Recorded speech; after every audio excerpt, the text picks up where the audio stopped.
Բարև ընկերներ, իսկ դուք գիտեիք, որ Տիգրան Ավինյանը տունը ձեռք է բերել 490,000 ամերիկյան դոլարով։ Շնորհակալ եմ աջակցության եւ վստահության համար, ձեր աջակցությունը շատ կարևոր է, խնդրում եմ բաժանորդագրվեք YouTube-յան ալիքին։ Ընկերներ, նախ նշեմ, որ որևէ հայհոյանք, որևէ վիրավորանք մենք չենք օգտագործում։ Հիշեք, դա սկզբունք է մեզ համար, մենք պետք է հարգենք մեկս մյուսին, հակառակ պարագայում կունենանք այն, ինչ ունենք։ Խնդրում եմ մեկնաբանություններում մի վիրավորեք, հավատացնում եմ, դա մեզ որևէ բան չի տալու։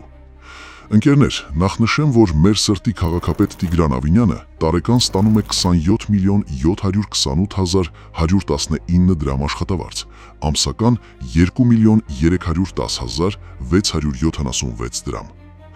Ավինյանը նաև ստացել է 2 միլիոն 73 հազար դրամ գործուղման ծախս, այսինքն մենք վճարում ենք հարկեր, իսկ Տիգրան Ավինյանը գործուղման է գնում։ Մենք վճարում ենք հարկեր, իսկ Երևանի քաղաքապետը ճոխ աշխատավարձ է ստանում։ Մենք վճարում ենք հարկեր, իսկ Երևանի քաղաքապետը լացացնում է մայրաքաղաքը։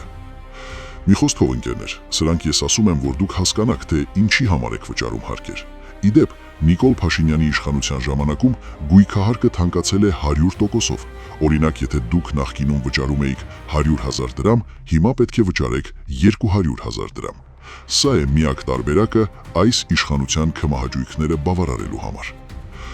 Ազգային ժողովում իրենց հերթ չտալով բոլորը մեղադրում են այս կամ այն անձին ապօրինի հարստացման մեջ, որին ես իհարկե դեմ եմ, որ պետության հաշվին կամ մեր հարկերի հաշվին հարստացածները մնան անպատիժ։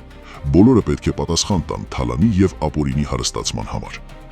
Պարզվում է, մեր քաղաքապետ Տիգրան Ավինյանը, ավելի կոնկրետ մայրը, ձեռք է բերել առանձնատուն Նորքի բարձունքում, Իսաբեկյան 14 հասցեում։ Առանձնատան տարածքը 740 քառակուսի մետր է, իսկ բնակելի հատվածինը 340 քառակուսի մետր։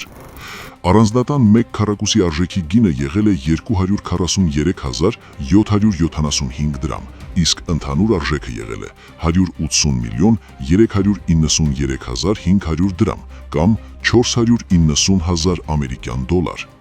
Այսինքն մեր քաղաքապետ Ավինյանը կարող է իրեն թույլ տալ 490,000 դոլարանոց առանձնատուն։ Ընկերներ, իմ ձեռքում է հայտնվել Ավինյանի գերշքեղ առանձնատան լուսանկարները, որոնք տեղադրում եմ Telegram-յան ալիքում։ Հիմա հարց է առաջանում, որտեղից Տիգրան Ավինյանին այդքան գումար նմանատիպ առանձնատուն գնելու համար։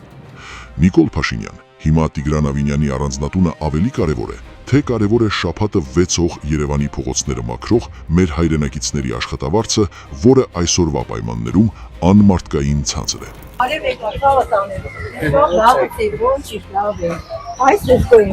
Ինչից է։ Տեսկոյը մեր աշխատավարձը դրավ, մեր բակերի աշխատանքը շատ ծանր է մեր վրեն, խոթունձա,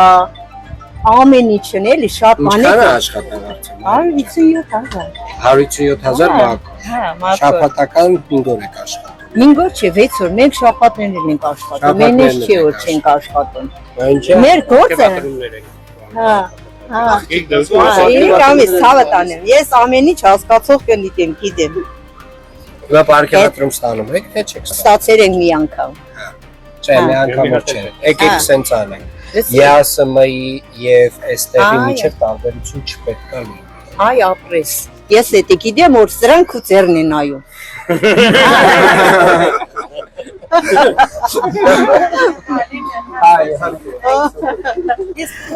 Ընկերներ, Տիգրան Ավինյանը մեկ տարում նաև շուրջ 26 միլիոն դրամ եկամուտ է ստացել փուլին համակարգից, որը կրիպտոարժույթների հետ կապ ունի։ Մի խոսքով, սա էր մեր բոլորիս երազած իշխանությունը։ Սա ենք ցանկանում, որ մեկին թալանի մեջ մեղադրողը ավելի թալան չի լինի, որ միլիոնավոր դրամների աշխատավարձ եւ պարգևավճարներ ստանան։ Չէ, ընկերներ, մենք արդարություն էինք ցանկանում, որը տեղի չունեցավ։ Մենք Ռոբին Հուդ էինք ցանկանում, որ թալանը վերադարձներ, որը չեղավ։ Մեն ինչու չեք սա գնել բանակի համար, ինչու չեք նա գնել բանակի համար։ 2.5 տարվա ընթացքում մենք ինչ հասցրել գնել ենք։ 2.5 տարվա ընթացքում մենք պետք է զինվորականների աշխատավարձը բարձրացնեինք, զինվորների սննդի հարցը լուծեինք, զինվորի կոշիկի ու վարտիքի հարցը լուծեինք, արկեր գնեինք, որոնք չկային, ավտոմատներ գնեինք, որոնք նորմալ չէին, փամփուշտներ գնեինք, հոբ միջոցներ գնեինք, այո ինքնաթիռներ գնեինք, այո մենք պետք է գնեինք այն ամենը, ինչ վերջին 20 տարվա ընթացքում պիտի գնվեր ու չէր գնվել։ 2 տարվա ընթացքում մենք պետք է գնեինք այն ամենը,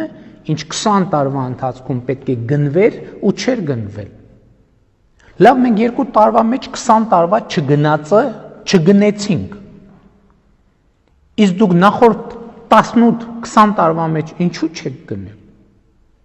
Այդ ինչպես է եղել, որ դղյակներ կառուցելը, կղզիներ գնելը,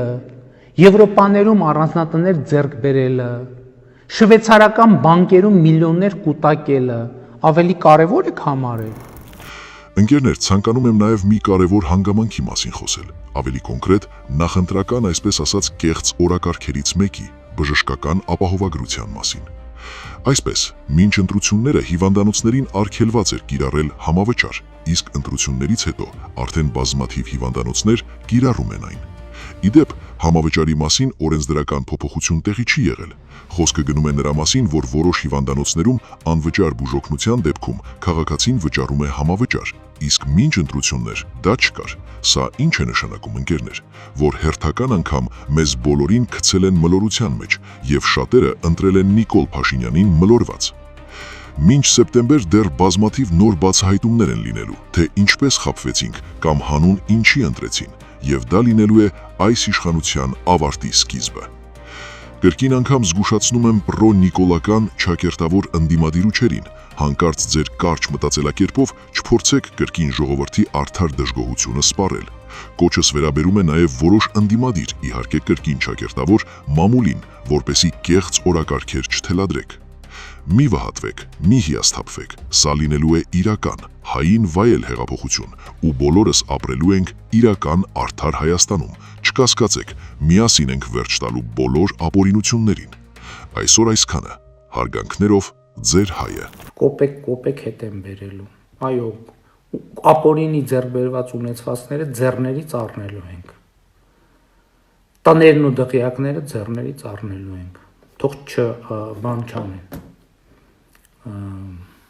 ինչքան ուզում է հիստերիաներ կապեն, ուծեչկեք տան, ինչքան ուզում է ներսի իրանց ռեսուրսը օգտագործեն, ձև չունեն եւ թավիշ է առումով ավելի դաժան է, որովհետեւ նրանք մտածում են, այս բանը 2018 թվականի մայիսին մտածում են, էսա մի 2 ամիս է, հիմա հիստերիկացել են 2 տարին լրանում է, իսկ իրանք նույն ձևի շարունակում են մնալ փլուզված վիճակում եւ շարունակվելու են փլուզված վիճակում մնալ, քանի դեռ ժողովուրդը մեզ չի կանգնեցրել, իսկ այս ճանապարհին ասում եմ, մեզ կարա կանգնեցնի միայն ժողովուրդը, որովհետեւ ժողովուրդը մեր ղեկավարն է, ժողովուրդը մեր տնօրենն է, ժողովուրդը մեր թագավորն է, ժողովուրդը Հայաստանում բարձրագույն իշխանություն է։ Այս թեման ճիշտն ասած վաղուց էի ուզում այս թեմայով խոսեի, տենց ստացվեց առիթ այսօր եկավ, այսօր էլ կիրակի երեկո էր եւ աշխատանքային շաբաթը սկսելուց առաջ ուզեցա այս մտքերը կիսեմ ձեզ հետ։ Սիրում եմ բոլորիդ, հպարտանում եմ բոլորովդ, խոնարհվում եմ բոլորիդ առաջ եւ ծառայում եմ բոլորիդ Հայաստանի ժողովրդին, Արցախի ժողովրդին։ Դուխով